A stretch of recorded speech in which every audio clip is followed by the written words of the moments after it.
Probably the most hilarious revelation of your first interview on Britain's Got Talent was where you said you'd never been kissed. Now, was that entirely true? You cheeky bugger. This was a guy called John. Oh, I think I know who you're referring to. This young man went with me for 7 weeks. He was a very nice boy. But my dad said, you're not ready for a relationship. So your dad stopped it? Yeah. Well, how old were you then? Well, I was 20-odd. And in 7 weeks, John never tried to kiss you? He did. Exactly, I knew it. So when you told us, I've never been kissed, that was a little fib, wasn't it? I'll do anything for attention. Tell me more about John, because he obviously, that's the longest relationship you've really had with a guy, isn't it? Well, I've never really had relationships with a fella before.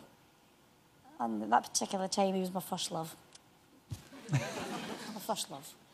But when your dad said that he thought it was too early, did he say that to you or to John? He said it to me. Now, my parents were not bad people, they were very nice people.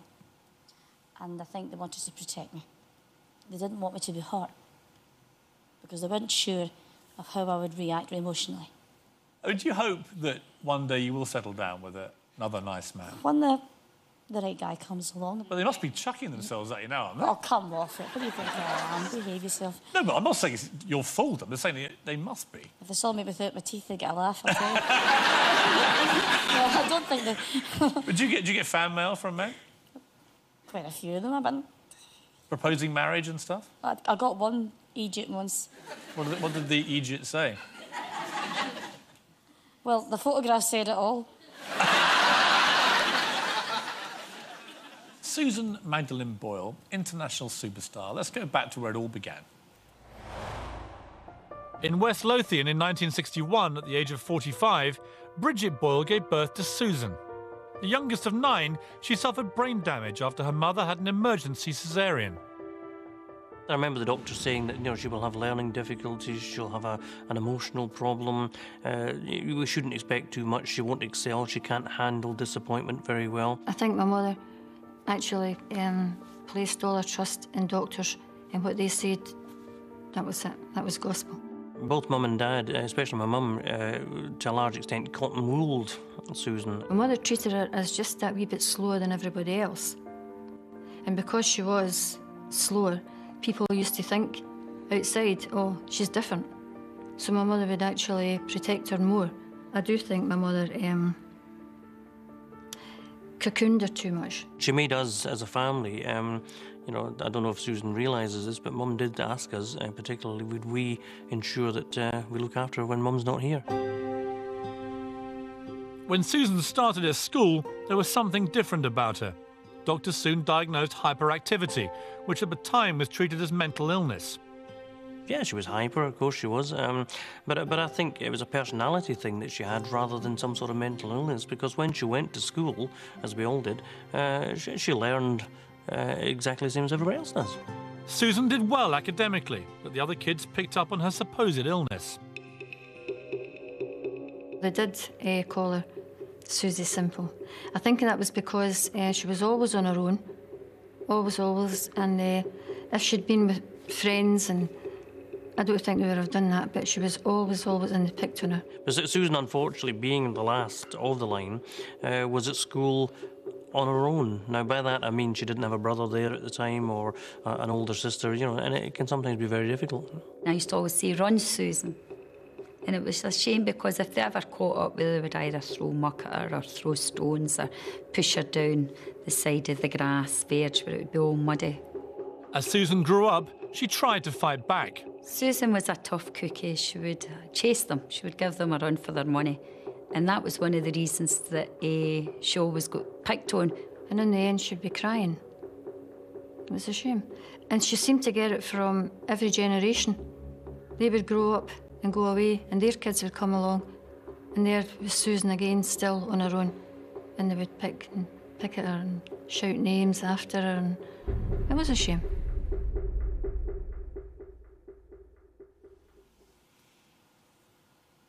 I mean, it wasn't really a shame. It was a total disgrace what was going on to you. When you hear your family talking like that, how does that make you feel? I think I've got a good family.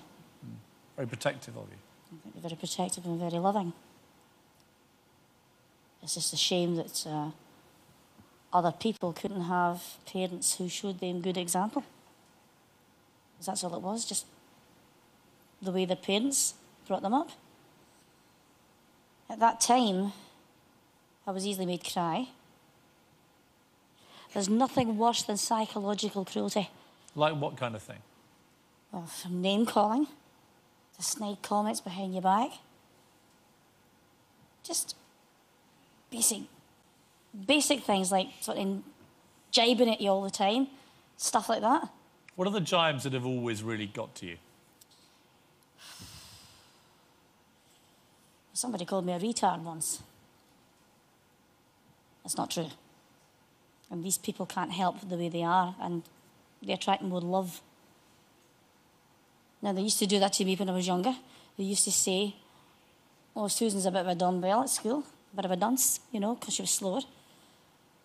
It's all a bit hurtful. I mean, psychological things can hurt you. Physical things like being hit or anything like that, they heal. But the psychological scars don't. And that damaged my confidence. Some people in the medical profession said to my mother when I was 1 year old, don't expect too much of her. How can they foretell that at that early age? They can't. Hyperactivity in the 60s was considered a mental illness. It's not that. It's attention deficiency disorder, they call it now. It was, I think myself, it was a wrong misinterpretation. Do you think you were kind of written off, even from the age of 1? It seems extraordinary now, but you were really, weren't you? They just said... I was a bit, yeah. I would agree with you, Piers, I was. But my mum and dad knew it was professionals. They tended to think that the doctors were God. They knew everything. They don't know everything. Do you have to have treatment now for this? No. Did you when you were young? Yeah. I was on tablets which made me breathe a bit quicker. Stuff like that. It slowed me down a bit. So you were on quite a lot of medication when you were young? I was, yeah. But just Ospelot tablets, you know. And of course, that's something else the kids used to wrote about as well. Oh, you're on drugs, Susan, blah, blah, blah. And never used to understand why on a Wednesday afternoon I got the day off. I got the day off because I had to go for treatment. You know, and... How are your confidence levels now, would you say? I say they're growing very slowly. I can be as cheeky as anything, but I know when to be serious. And I'm glad I've had the opportunity now to be the Susan Boyle that nobody thought I was. I went on to do the Open University. I got a couple of credits towards a BA degree. What kind of courses were they? Well, it ranged from, would you believe, psychology to caring. And the caring side came useful when I was looking after my mother, whom I lost just recently, whom I still miss. And it's as if part of me's died with her. I find it hard talking about her.